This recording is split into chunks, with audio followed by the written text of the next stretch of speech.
জননী লাইফৰ সমূহ শ্ৰোতা দৰ্শকক মই ডক্টৰ লুকুমণি গোস্বামীয়ে আজিৰ বিশেষ অনুষ্ঠানলৈ স্বাগতম জনাইছোঁ। আজি এই অনুষ্ঠানলৈ আমি অসমৰ এজন বিশিষ্ট শিক্ষাবিদ, উদ্ভিদ বিজ্ঞানী, প্ৰকৃতিপ্ৰেমী, লোক সংস্কৃতিৰ সাধক ডক্টৰ পদ্মেশ্বৰ গগৈদেৱক আমন্ত্ৰণ কৰি আনিছোঁ। তেখেতক এই অনুষ্ঠানলৈ স্বাগতম জনাইছোঁ। ধন্যবাদ। জননী চেনেলৰ ফালৰ পৰা আজি মোৰ ওচৰলৈ অহাৰ কাৰণে, গতিকে এতিয়া কথা বতৰা পতা হ'ব নিশ্চয়। গতিকে কেনেকৈ কি ক'ব লাগিব প্ৰশ্নবোৰ সুধিলে মই কৈ যাম। ধন্যবাদ ছাৰ, ধন্যবাদ। আপোনাৰ সান্নিধ্যই আমাৰ গোটেই অনুষ্ঠানটো জীপাল কৰি তুলিব বুলি আমি আশা কৰিছোঁ আৰু আপোনাক আজি আমাৰ মাজত পাই আমি নথৈ আনন্দিত হৈছোঁ। ছাৰ, আপোনাৰ জন্মৰ পৰা যাত্ৰা আৰম্ভ হৈছে গোলাঘাটৰ এই বগৰীজেং অঞ্চলত আৰু ইয়াৰ পৰা আপুনি জাপিসজীয়া প্ৰাথমিক বিদ্যালয়তে আপোনাৰ শিক্ষা জীৱন আৰম্ভ হৈছে প্ৰাথমিক শিক্ষাৰ পৰা। তাৰ পাছত আপোনাৰ ইমান এটা গুৰুত্বপূৰ্ণ জীৱন, ইমান এটা আপোনাৰ উদ্ভাসিত জীৱন আপুনি সমাজলৈ দি গ'ল। আপোনাৰ সেই বিষয়ে শৈশৱৰ পৰা কিছু স্মৃতি আপুনি আমাৰ আগত দাঙি ধৰিব নেকি?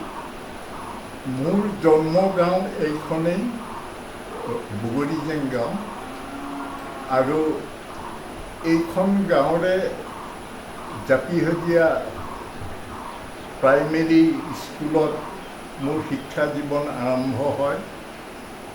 জাপিসজীয়া প্ৰাইমেৰী স্কুলৰ পৰাই প্ৰাইমেৰী শিক্ষা সাং কৰি পুলিবৰ বিদ্যাপীঠ ME স্কুলত নাম লগাওঁ আৰু পুলিবৰ বিদ্যাপীঠ ME স্কুলখনেই শেষৰ ফালে অৰ্থাৎ 59 চনত হাইস্কুল আৰম্ভ কৰে আৰু আমিও 1959 চনত ষষ্ঠ শ্ৰেণী উত্তীৰ্ণ হোৱাৰ পিছত সেই হাইস্কুলতে আমি নাম লগাই হাইস্কুলৰ জীৱন আৰম্ভ কৰোঁ আৰু সেই হাইস্কুলৰ পৰাই মই মেট্ৰিক পাছ কৰোঁ। তাৰপিছত DR কলেজত বিজ্ঞান শাখাত নাম লগাই DR কলেজৰ পৰাই 1967 চনত মই BSc পাছ কৰোঁ। সেই বছৰে MSc পঢ়িবলৈ যাব মই নোৱাৰিলোঁ ঘৰুৱা অসুবিধাৰ কাৰণে আৰু 67 চনত মই কাৰ্বি আংলঙৰ টংকামুকাম হাইস্কুলত চাকৰি জীৱন আৰম্ভ কৰোঁ আৰু সেই 68 চনৰে তাত কেইমাহমান চাকৰিয়ে কৰি 68 চনতে মই গুৱাহাটী ইউনিভাৰ্চিটিত MSc পঢ়িবলৈ নাম লগাওঁ আৰু 1970 চনতে মই গুৱাহাটী ইউনিভাৰ্চিটিৰ পৰা উদ্ভিদ বিজ্ঞান বিভাগত মই MSc পাছ কৰোঁ আৰু তাৰপিছত 1971 চনত মই প্ৰথমে খামপুৰ হায়াৰ ছেকেণ্ডেৰীত বিষয় শিক্ষক হিচাপে যোগদান কৰোঁ।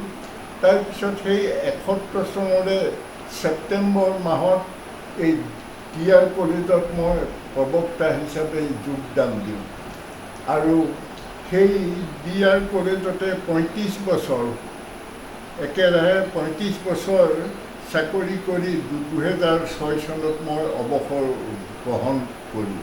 এয়াই মোৰ জীৱনৰ পৰিক্ৰমা আৰু আমি যিহেতু খেতিয়কৰ ঘৰৰ আৰু আমাৰ পৰিয়ালত বা বংশ পৰিয়ালত যিহেতু তেনেকৈ উচ্চ শিক্ষা লোৱা কোনো মানুহ নাই, গতিকে আমি কি পঢ়িম কি নপঢ়িম সেইখিনি আমি নিজেই ঠিক কৰি লৈছিলোঁ আৰু সেইমতে আগবাঢ়ি গৈছিলোঁ। কাৰণ সকলোৱে জানে যে আমাৰ যিটো সময়, সেই সময়টোত গাঁও অঞ্চলত শিক্ষাৰ প্ৰতি খুব আগ্ৰহ থকা অভিভাৱকসকলেই হওক বা ছাত্ৰ ছাত্ৰীসকলেই হওক সংখ্যা খুব কম আছিল আৰু আমিও সেই তেনেকেই পঢ়িব লাগে কাৰণেই পঢ়ি আমি সেই পৰীক্ষা পাছ কৰি গৈ এইদৰে আমি গৈছিলোঁগৈ আৰু তাৰপিছত চাকৰি কৰি থাকোঁতে ভাবিলোঁ যে ইমান দূৰ আহিলোৱেই যেতিয়া বিশ্ববিদ্যালয়ৰ যিটো আটাইতকৈ উচ্চ স্তৰৰ ডিগ্ৰী সেইটো আহৰণ কৰোঁ। সেই বুলি ভাবিয়ে মই গৱেষণা কাম আৰম্ভ কৰিলোঁ আৰু গৱেষণাৰ বিষয় বাছি ল'লোঁ মই গোলাঘাট মহকুমাত, তেতিয়া মহকুমা আছিল গোলাঘাট মহকুমাৰ উদ্ভিদৰাজি আৰু বিশেষকৈ যিখিনি ফুল ফুলা উদ্ভিদ সপুষ্পক উদ্ভিদৰ ওপৰত মই গৱেষণা আৰম্ভ কৰিলোঁ। সুদীৰ্ঘ 7 বছৰ মই সেই গৱেষণাত ব্যস্ত থাকি হাবিয়ে বননে ঘূৰি ফুৰি তাৰপিছত 1981 চনৰ জুন মাহত মই মোৰ যিখন গৱেষণা পত্ৰ সেইখন মই বিশ্ববিদ্যালয়ত ছাবমিট কৰোঁ আৰু 1982 চনৰ জানুৱাৰী মাহত মই বিশ্ববিদ্যালয়ৰ পৰা PhD ডিগ্ৰী লওঁ। এয়াই মোৰ জীৱনৰ আৰু শিক্ষাৰ পৰিক্ৰমা। ধন্যবাদ ছাৰ, আপোনাৰ এইখিনি কথাই আমাক উৎসাহিত কৰিছে যে আপুনি ইমান এটা ভিতৰুৱা অঞ্চলৰ পৰা আপুনি বিশ্ববিদ্যালয়ৰ একেবাৰে শেষ যিটো উপাধি সেইটো উপাধিলৈকে আপোনাৰ যাত্ৰা সঁচাকৈ ৰোমাঞ্চকৰ এক যাত্ৰা। এই কথাটো আমি জানিবলৈ পাইছিলোঁ যে আপুনি সেই সময়ত নেটফিট এমেৰিটাছ চাইণ্টিষ্টৰ কিছুদিন তাত কাম কৰিছিলে, বোধহয় আপুনি প্ৰকল্পত কাম কৰিছিলে, গতিকে তাৰ কিছু অনুভৱ আপুনি ব্যক্ত কৰিব নেকি আমাৰ আগত? হয়, মই ডিয়াৰ কলেজৰ পৰা অৱসৰ লোৱাৰ পিছদিনাখনেই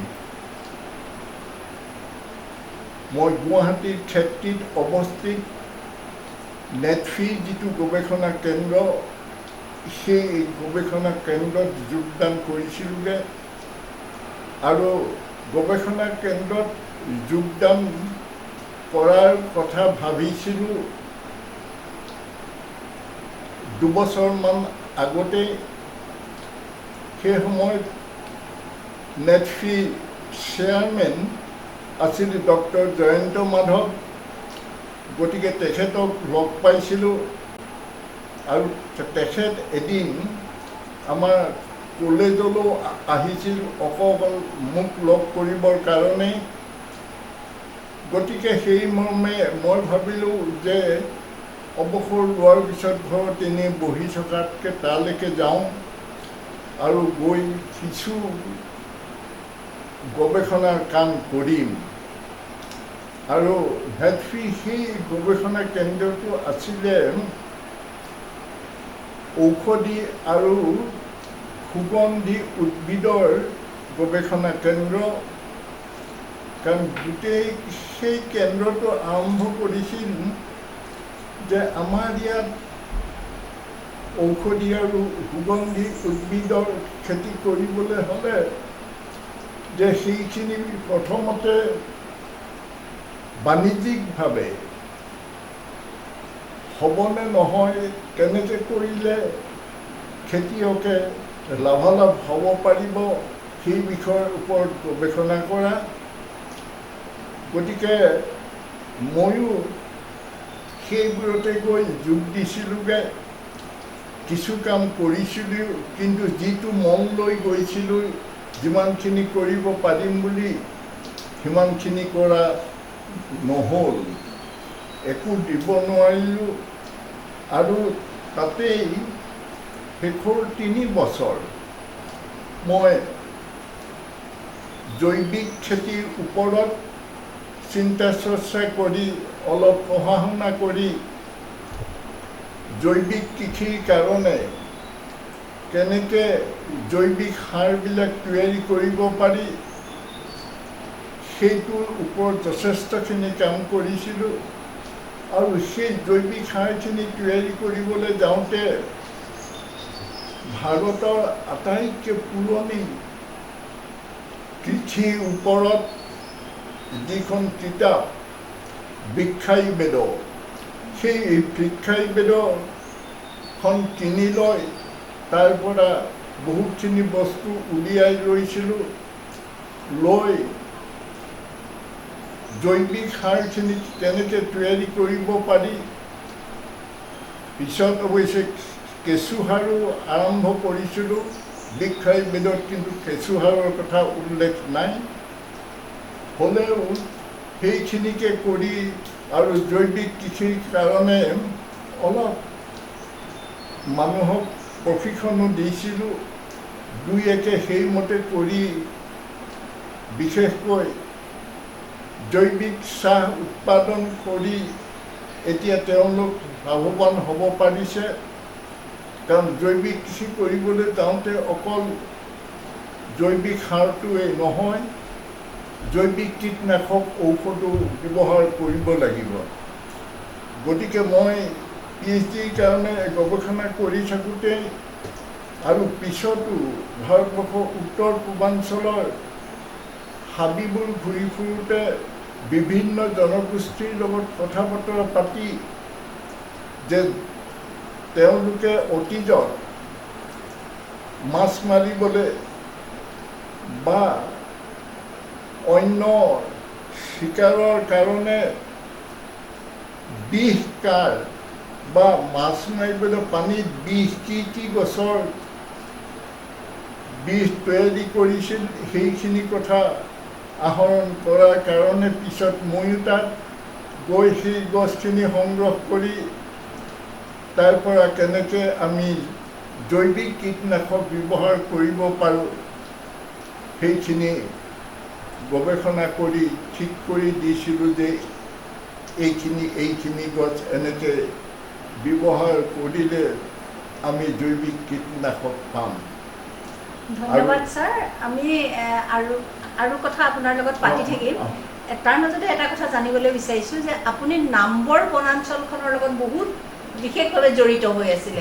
এতিয়া সেই বনাঞ্চলখনৰ আপুনি উদ্ভিদ শ্ৰেণীবিন্যাসৰ এটা জীৱিত যাদুঘৰ বুলি নামাকৰণ কৰিছিলে, আৰু আপুনি সেই বনাঞ্চলখনত থকা বহুত প্ৰজাতিক মানে উদ্ভিদৰ প্ৰজাতিক আপুনি আগতেই নামাকৰণ কৰি থৈছে। এইটো আমাৰ বাবে সৌভাগ্যৰ কথা। নহয়, সেইখিনি হৈছে কি, নামবৰখন এতিয়া নাই আৰু অতীতৰ মই কাম কৰি থাকোঁতেই যিখন নামবৰ বনাঞ্চল, সেই নামবৰ বনাঞ্চলৰ উদ্ভিদৰাজি এতিয়াও বহুত নজনাকৈ আছে বা জানিবলৈ সক্ষম হোৱা নাই। কিন্তু আমাৰ এই দুৰ্ভাগ্য ইতিমধ্যে নামবৰ শেষেই হ'ল বুলিব পাৰি। আৰু এই নামবৰখনৰ এটা ডাঙৰ বৈশিষ্ট্য হৈছে কি যে অসমৰ উজনি অসমৰ সেই অঞ্চলত যিখিনি অৰণ্য সেইখিনি হৈছে বৰ্ষা অৰণ্য, আৰু নামনি অসমৰ যিখিনি অৰণ্য সেই অৰণ্যবিলাকক পৰ্ণপাতী বুলি কয়, যে তাৰ পাতবোৰ সৰি যোৱা গোটেই গছবোৰে শুকান, তেনেকুৱা যিবিলাকক ডেচিডুৱাছ ফৰেষ্ট বুলিও কোৱা হয়। কিন্তু নামবৰখন হৈছে কি মিশ্ৰিত বনাঞ্চল। ইয়াত পৰ্ণপাতী বা ডেচিডুৱাছ আৰু চিৰসেউজ এই দুইবিধ উদ্ভিদ ইয়াত পোৱা যায়। সেইকাৰণে ইয়াৰ যিটো জীৱ বিচিত্ৰতা বা যিটো উদ্ভিদ বিচিত্ৰতা সেইটো বিশেষ ধৰণৰ আছিল। কিন্তু এতিয়া সেইবোৰ শেষ হ'ল আৰু এই গোটেই গছবিলাক ইয়াত কি গছ আছে, কোনটো গছ কেনেকৈ মানুহে ব্যৱহাৰ কৰিছে, সেই গোটেইখিনি কথা মই হাবিত ঘূৰি আয়ত্ত কৰিছিলোঁ। আৰু তাৰপিছত মোৰ সেই কামখিনিকেই নিজে জানিবলৈ গোটেই ভাৰতবৰ্ষৰ উত্তৰ পূৰ্বাঞ্চলত মই হাবিয়ে ঘূৰি ফুৰিছিলোঁ। সেইখিনিৰ পৰাই বহুখিনি কথা মই নিজে শিকিলোঁ, কিন্তু সেইখিনি দি যাব নোৱাৰিলোঁ বা আনকো কাম কৰাবলৈ। এতিয়া আটাইতকৈ ডাঙৰ বিপদটো হৈছে আমাৰ নতুন প্ৰজন্মৰ কাম কৰাৰ আগ্ৰহটো নাই। কষ্ট কৰাৰ যিটো আমি যেনেকৈ কষ্ট কৰিছিলোঁ বা আমাতকৈ আগৰখিনিয়ে যেনেকৈ কষ্ট কৰি এই হাবিত ঘূৰিছিল এতিয়া সেইটো কোনেও কৰিবলৈ নাযায় গতিকে বিপদটো সেইকাৰণে হ'ল মোৰ সেইকাৰণে মনত দুখ লাগে যে আৰু মোৰ পিছত এনেকৈ কাম কৰি বোলে কাকো তুলিব নোৱাৰিলোঁ ধন্যবাদ ছাৰ আপোনাৰ মানে আক্ষেপটো আমি অনুভৱ কৰিব পাৰিছোঁ যে আপুনি যিমান আশাৰে যিমান আন্তৰিকতাৰে আপুনি গোটেই উত্তৰ পূৰ্বাঞ্চলৰ হাবিয়ে বননিয়ে ঘূৰি ফুৰি কাম কৰাৰ যিটো আপোনাৰ মানসিকতা আছিলে যিটো আপোনাৰ ৰাপ আছিলে হেঁপাহ আছিলে সেইটো আপুনি আজিৰ দিনত দেখা নাই এইটো সঁচাকৈ বৰ দুৰ্ভাগ্যৰ কথা কাৰণ আপোনাৰ নতুন প্ৰজন্মৰ ওপৰত এটা আশা আছিলে তেনেকুৱা ধৰণৰ আশাধাৰী যুৱক যুৱতীক হয়তো আপোনাৰ চকুত পৰা নাই বা আপুনি কৰিব নোৱাৰিলে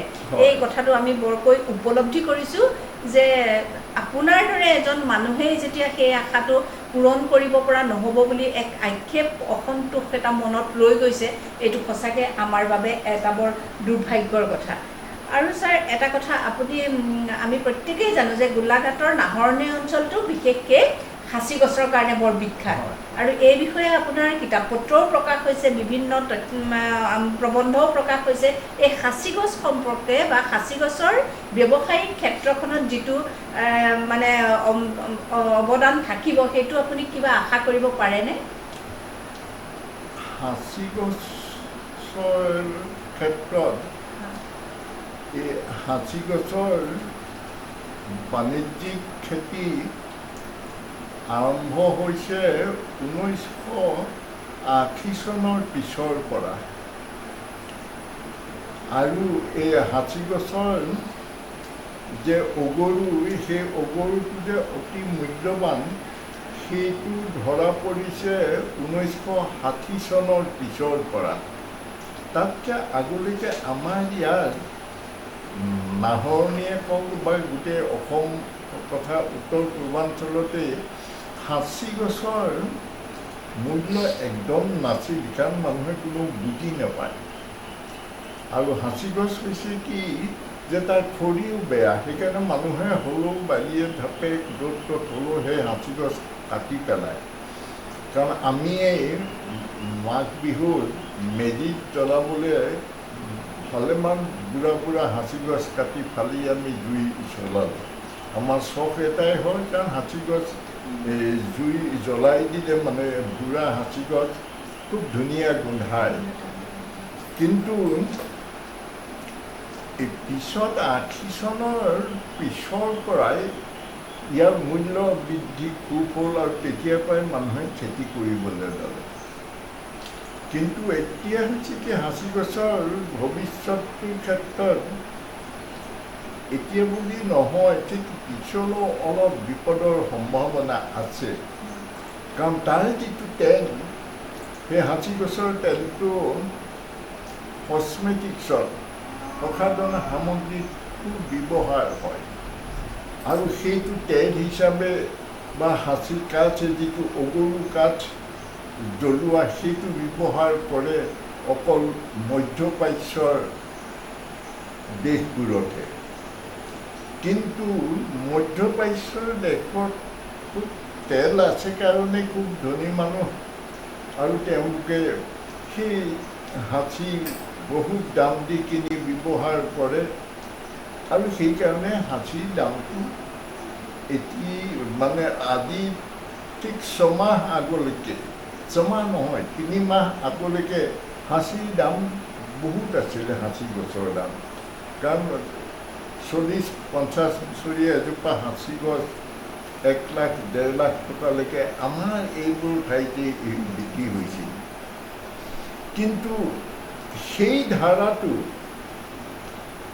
চিৰদিন যে থাকিব কোনো ক'ব নোৱাৰে গতিকে এতিয়া সাঁচি গছৰ খেতি কৰিছে মানুহে ভাল কথা যে অন্তত আনটো নহ'লেও যে বাতাবৰণ যিটো আমাৰ পৰিৱেশ বুলি কোৱা হয় তো সেইটো কিছু ভাল হ'ব বতাহত কিছু কাৰ্বন ডাই অক্সাইড সেই হাঁচি গছৰ পাতে শোষণ কৰি ল'ব আৰু অলপ হ'লেও অক্সিজেন সেই বতাহলৈ এৰি দিব, যিটো সেউজীয়া গছৰ মূল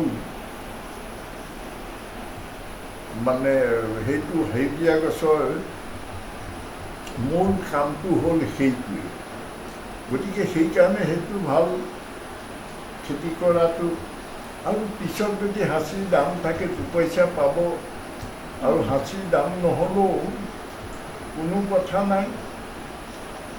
গতিকে আৰু মই হাঁচি সেইটো কৰিছিলোঁ কি, এজোপা হাঁচি গছত সকলো গঠন হ'বলৈ যিটো প্ৰক্ৰিয়া খুটি বহা বুলি কয়, পোক সোমায়।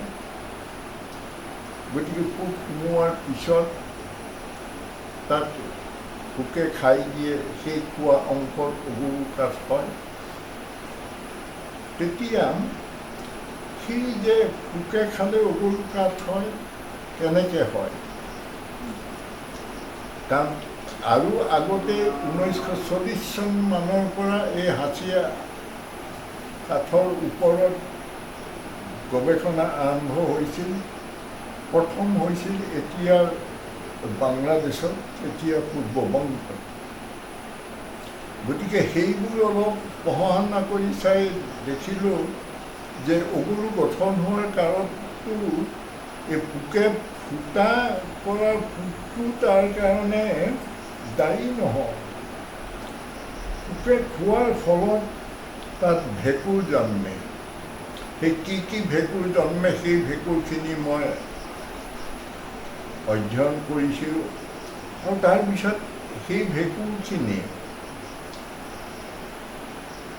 পৰীক্ষাগাৰত সেই তাৰ পৰা গছৰ পৰা কাটি আনি তেনেকুৱা হাঁচি কাঠ, সেই হাঁচি অগৰু কাঠত থকা ভেঁকুৰখিনি পৰীক্ষাগাৰত জন্মাই লৈ মাধ্যমত, বিশেষ মাধ্যমত সেইবোৰ জন্মাই লৈ অধ্যয়ন কৰিছিলোঁ, কি ভেঁকুৰ তাত পোৱা যায়। আৰু পিছত সেই ভেঁকুৰবোৰ আকৌ পৰীক্ষাগাৰতে জন্মাই লৈ সেই ভেঁকুৰবোৰকে আকৌ গছত দি চাইছিলোঁ যে অগৰু কাঠ গঠন হয় নে নহয়। কিন্তু চাই দেখিলোঁ বহুখিনিয়ে কৰিছিলোঁ সেইবোৰ বহু কথা, কিন্তু সোনকালে নহয়, সময় লয়। এই যেনেকৈ পোকে খাই দিলে যিটো হিচাপত অগৰু গঠন হয়, ঠিক কৃত্ৰিমভাৱে তাত দি দিলেও তাতকৈ অলপ ধীৰে ধীৰেহে হয়, তীব্ৰ গতিত নহয়। গতিকে পিছত সেইটো আৰু কৰিব পাৰিলে ঢেৰ হৈ যাব। কিন্তু সেয়ে মই ক'লোঁ নহয়, কাৰণ যথেষ্ট লাগি থাকিব লাগিব। এতিয়া কোনে লাগে সিমান?